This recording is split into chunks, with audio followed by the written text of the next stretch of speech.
Hi and welcome back to my channel. இன்னைக்கு லஞ்சுக்கு பாலக்கீரை பருப்பு போட்டு செய்ய போகிறேன். அதுக்கு துவரம் பருப்போ இல்லை பாசி பருப்போ நம்மக்கிட்ட எது அவைலபிளாக இருக்கோ இல்லை எந்த பருப்பு பிடிக்குமோ அதை ஆட் பண்ணிக்கலாம். இன்றைக்கி இந்த சின்ன உலக்கில் பாசி பருப்பு தான் எடுத்திருக்கேன். நல்லா வாஷ் பண்ணிக்கணும்.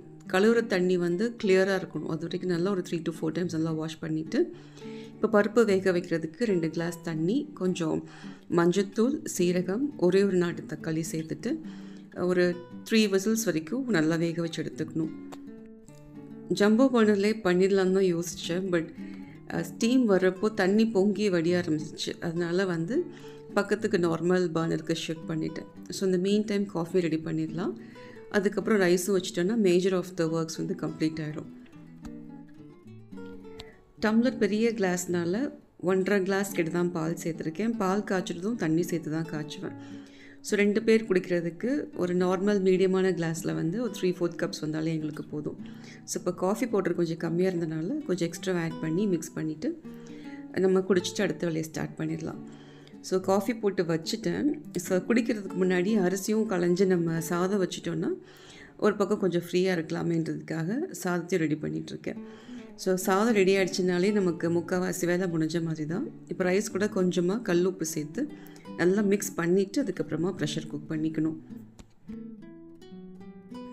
காஃபி குடிச்சிட்டு வரதுக்குள்ளே பருப்பும் ரெடி ஆகிடுச்சு. இந்த மீன் டைம் நான் பாலக்கீரையும் நல்லா ஃபைனாக சாப் பண்ணி வச்சுட்டேன். ஸோ எண்ணெயில் கடுகு, சீரகம், கொஞ்சம் சோம்பு போட்டு தாளிச்சிட்டு கட் பண்ண பாலக்கீரையை ஆட் பண்ணிக்கலாம். நல்லா பெரிய பஞ்சு 50 rupeesனு வாங்கினேன்.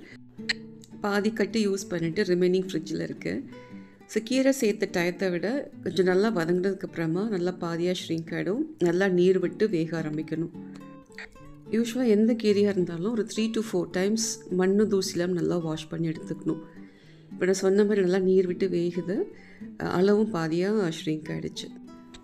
வேக வச்ச பருப்பும் இப்போ ரெடியாக இருக்குது. நம்ம பருப்பு டைரெக்டாக அதில் ஆட் பண்ணிடலாம். யூஸ்வலாக தண்ணி சேர்த்துட்டு கொதிக்கிறப்போ தான் நான் பருப்பு ஆட் பண்ணுவேன். இன்றைக்கி மறந்துட்டு நான் டைரெக்டாக கீரையோட பருப்பு ஆட் பண்ணிட்டேன்.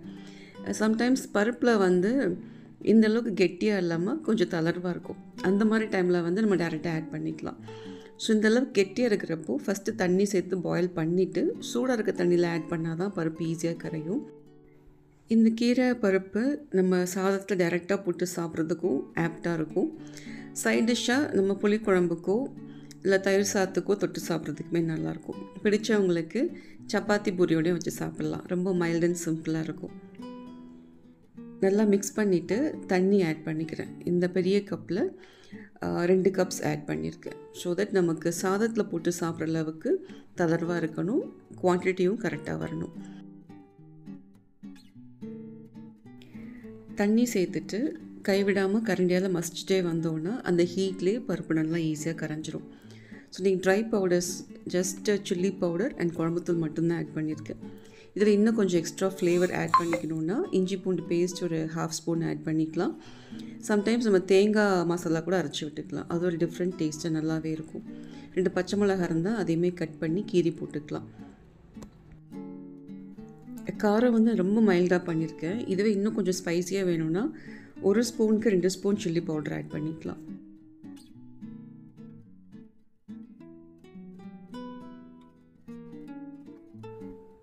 பருப்பு நல்லா வேக ஆரம்பிச்சிருச்சு.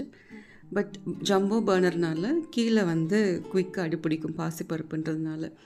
அண்ட் மோரோவர் கீரை நல்லா ஸ்லோ குக் ஆகணும். அதுக்காக நார்மல் பர்னருக்கு ஷிஃப்ட் பண்ணிக்கலாம். அதுக்கு முன்னாடி கொஞ்சமாக கார்லிக் பவுடர் ஆட் பண்ணி நல்லா மிக்ஸ் பண்ணிக்கணும். இது ஒரு சட்டில் டேஸ்ட் அண்ட் ஃப்ளேவருக்காக தான். இதை விட முழு பூண்டு தட்டி போட்டோன்னா அந்த ஃப்ளேவர் இன்னும் ஸ்ட்ராங்காக இருக்கும். ஸோ இந்த அடுப்பில் லஞ்சுக்கு தேவையான ஃப்ரையம்ஸை வந்து ரெடி பண்ணிக்கலாம். அதுக்கு கடலெண்ணெய் ஆட் பண்ணியிருக்கேன். கீரை சாதத்துக்கு சைட் டிஷ்ஷாக ஃப்ரையம்ஸும் முட்டையும் தான் இன்றைக்கி ரெடி பண்ணியிருந்தேன்.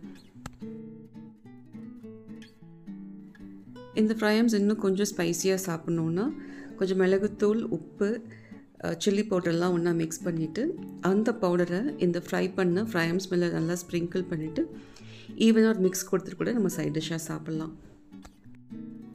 ஃப்ரையம்ஸ்லாம் வறுத்த அந்த மீன் டைமில் இன்னொரு அடுப்பில் நான் வச்சுருந்த கீரையும் ரெடி ஆகிடுச்சு.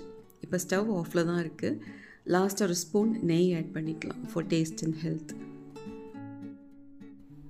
லஞ்ச் பாக்ஸ்க்கு நம்ம தனியாக பிசைஞ்சு வைக்கும் போது யூஸ்வலாக சேர்க்குற கீரையோட அளவை விட ஒரு 2 கரண்டி எக்ஸ்ட்ராவாக சேர்த்து மிக்ஸ் பண்ணி வச்சோன்னா அவங்க லன்ச் டைமில் ஒரு 12:30 போல் சாப்பிடுவாங்க. ஸோ அந்த டைம் வரைக்கும் கொஞ்சம் தளர்வாக இருக்கும். Hope you like my video. Thank you and happy food.